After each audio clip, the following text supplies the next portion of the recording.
their money and assets in offshore accounts. The International Consortium of Investigative Journalists releasing nearly 12 million documents. They're dubbed the Pandora Papers.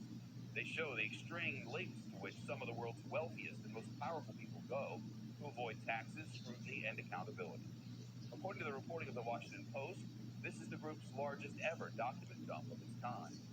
The Post collaborated on the investigation. It reports 14 of the cases involve current leaders of countries around the world. The documents show Jordan's King Abdullah II used offshore accounts to spend more than $100 million on lavish homes in the United States and elsewhere.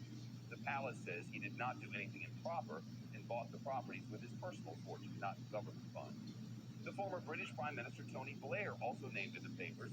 He and his wife are accused of avoiding about $400,000 in taxes when they acquired a London townhouse by buying the offshore company that owned it. They defended the purchase to the BBC and said they'll have to pay taxes if they sell the property. According to the papers, pop star Shakira set up offshore entities in the British Virgin Islands to hide her assets. She's already facing accusations of tax fraud in Spain. Spokespeople for the singer say she didn't do anything wrong in that case.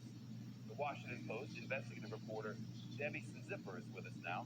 She's one of the authors of the Post coverage of the Pandora Papers. Debbie, thanks so much. You've been reporting on the millions of documents leaked as part of this for months now. From your reporting, what stands out to you most in the finances of the world's elite?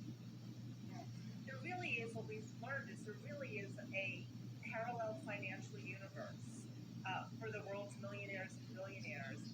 And, it's not all questionable behavior, but we did find in our investigation a number of people who, appear to use this offshore system to either avoid taxes or to potentially hide the proceeds of criminal behavior.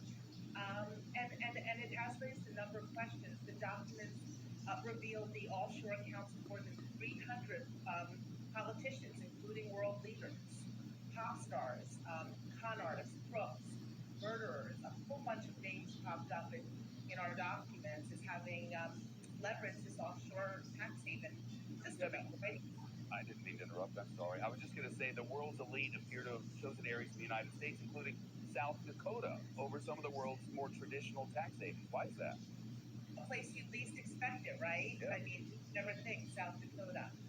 South Dakota has become a global destination for wealth because they passed a series of laws that created a trust industry that allows people to park assets in South Dakota with the guarantee of almost absolute secrecy.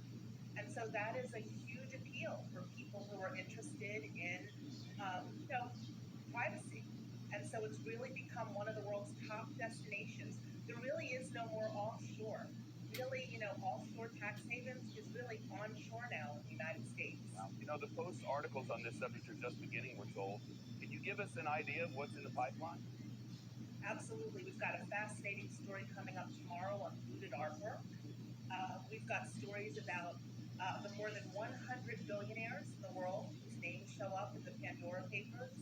So we have a lot more coming. Today we had a story about criminals in the United States, including some very high-profile criminals who moved their assets offshore while investigators were bearing down and potentially moving to prosecute. So it's really been a fascinating look at this parallel financial universe. It's been a great read so far, Debbie Zipper, and to the rest of you, thank you so much. I got you this.